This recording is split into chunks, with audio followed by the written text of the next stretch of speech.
جماعت اسلامی کا کراچی میں مہنگائی اور کرپشن کے خلاف جلسہ، مرکزی قائدین کا خطاب جاری۔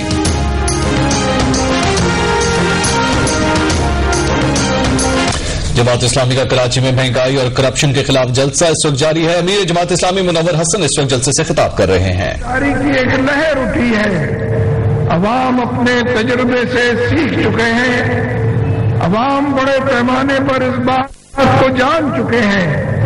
کون سے عوام؟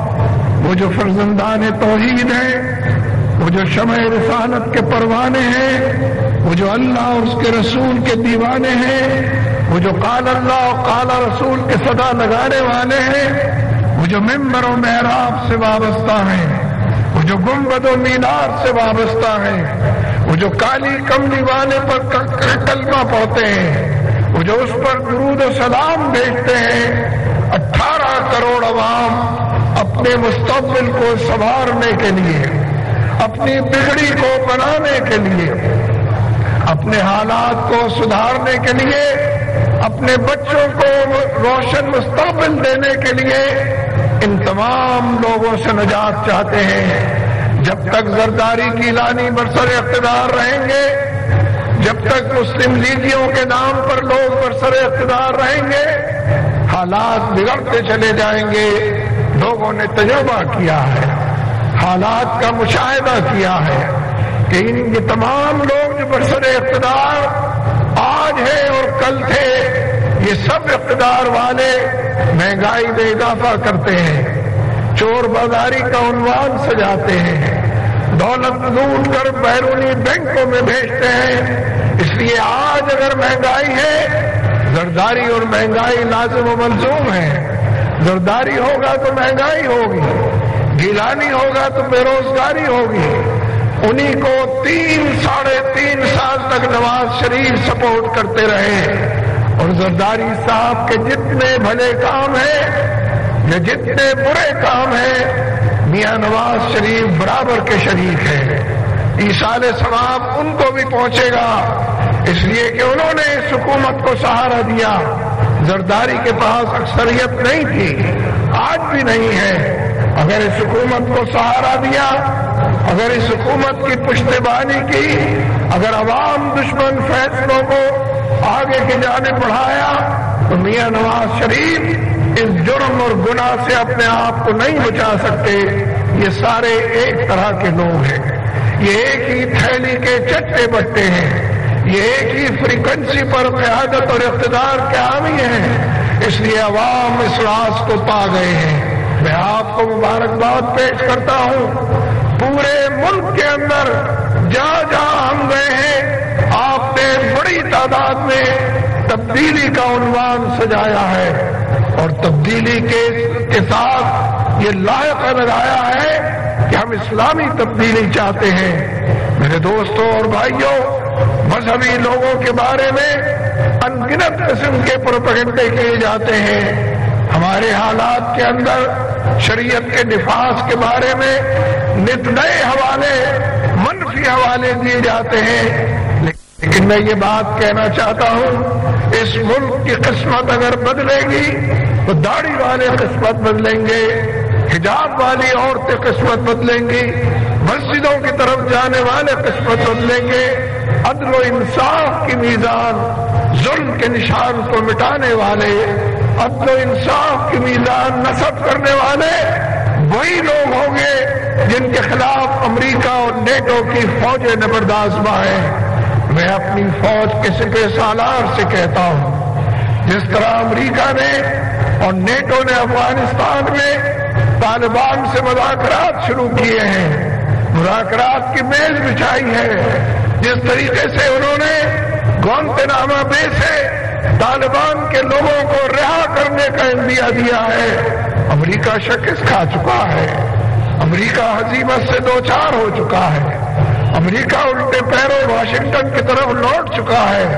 میں اپنے سپہ سالار سے، آرمی کے چیف سے یہ بات کہتا ہوں کہ جب امریکہ طالبان سے مذاکرات کر رہا ہے، تمہیں بھی طالبان سے مذاکرات کرنے چاہیے، ڈائیلاگ کی سیاست کرنی چاہیے، مذاکرات کی میز بچھانی چاہیے، اور پاکستان کی فوج کو بڑے پیمانے پر یہ اعلان کرنا چاہیے،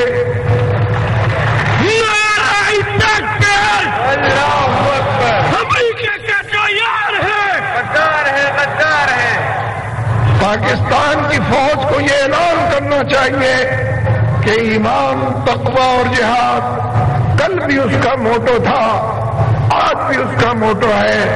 ایمان، تقوی اور جہاد کے نتیجے میں طالبان کے جذبہ جہاد، افغانوں کے شوق شہادت کے نتیجے میں امریکہ کو شکست سے دوچار ہونا پڑا ہے۔ ہمارے ہاں اکثر یہ محاورہ استعمال ہوتا ہے کہ گیدڑ کی جب موت آتی ہے تو وہ شہر کا رخ کرتا ہے، لیکن تاریخ کا سبق یہ ہے کہ جب کسی سپر پاور کی موت آتی ہے، جب وقت کے استعمار اور سامراج اور ظالم ترین قوم کی موت آتی ہے تو وہ افغانستان کا رخ کرتا ہے۔ برطانیہ نے افغانستان کا رخ کیا،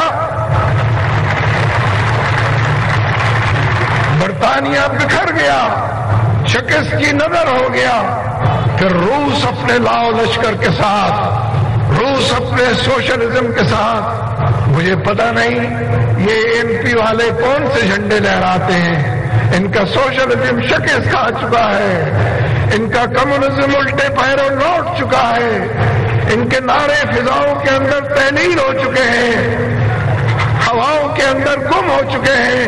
کوئی سوشلزم آج زندہ نہیں ہے، کوئی کمیونزم اپنا پیغام دینے کے لیے، فلسفہ بگارنے اور نعرے لگانے کے لیے موجود نہیں ہے۔ اور اب کیزن کی باری ہے اسی سرمایہ دارانہ نظام کی جس سے کل ایم پی والے روس سے روبلز لیا کرتے تھے، آج امریکہ سے ڈالر وصول کر رہے ہیں۔ یہ جو ملک کے اندر اور بالخصوص صوبہ خیبر پختونخوا میں یہ جو مسنگ پیپل ہیں، یہ جو گم شدہ افراد ہیں، ہمارے بیٹے اغوا کر لیے گئے ہیں، ہمارے بھائی اغوا کر لیے گئے ہیں۔ بلوچستان کے اندر 100 کے قریب خواتین ہیں کہ جن کا اغوا ہوا ہے۔ کس نے اغوا کیا ہے؟ کس نے امریکہ کے حوالے کیا ہے؟ ایم پی اس کا جواب دے، بلوچستان کی حکومت اس کا جواب دے، کس نے ان کو اغوا کر کے گوانتانامو بے بھیجا ہے؟ اس لیے میرے دوستو، حالات تبدیلی کی نشاندہی کر رہے ہیں، لیکن آپ سے بھی ایک گلہ کرنا ہے۔ آپ سے مراد یہ ہے کہ آپ کے ذریعے سے یہ گلہ دور تک پہنچنا چاہیے۔ جن لوگوں نے آپ سب لوگوں نے پچھلے 5-6 الیکشن میں حصہ لیا ہے، جن لوگوں کو آپ نے ووٹ دیے ہیں، ان لوگوں نے آپ کو مہنگائی اور بے روزگاری کے تحفے دیے ہیں۔ اس بات کا عہد کیجیے، ہم جو رابطہ عوام کر رہے ہیں، ہم جو بڑے پیمانے پر گھر گھر اور در در دستک دے رہے ہیں، اس کا ایک منشا اور مقصد یہ بھی ہے کہ لوگ ووٹنگ کے رویے میں تبدیلی پیدا کریں، چوروں اور لٹیروں کو مسترد کریں، امریکہ کے گماشتوں کو مسترد کریں اور اپنی رائے سے تبدیلی کا آغاز کریں۔ لیکن میں یہ بات کہنا چاہتا ہوں کہ اس دفعہ جو الیکشن ہونے ہیں، اس الیکشن کے نتیجے میں اگر اس ملک میں تبدیلی نہیں آتی ہے، اگر کیے ہوئے وعدے پورے نہیں ہوتے ہیں، تو 2-3 مہینے سے زیادہ حکومتیں باقی نہیں رہیں گی۔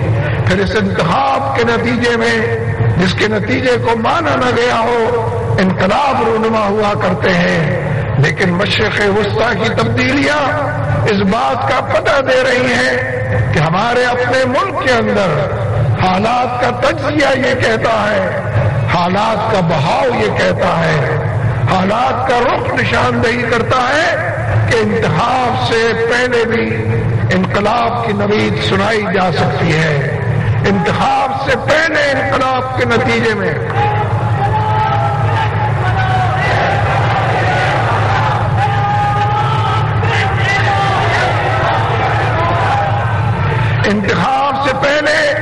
انقلاب کے نتیجے میں پھر انتخاب بھی کسی قاعدے ضابطے کے پابند ٹھہریں گے۔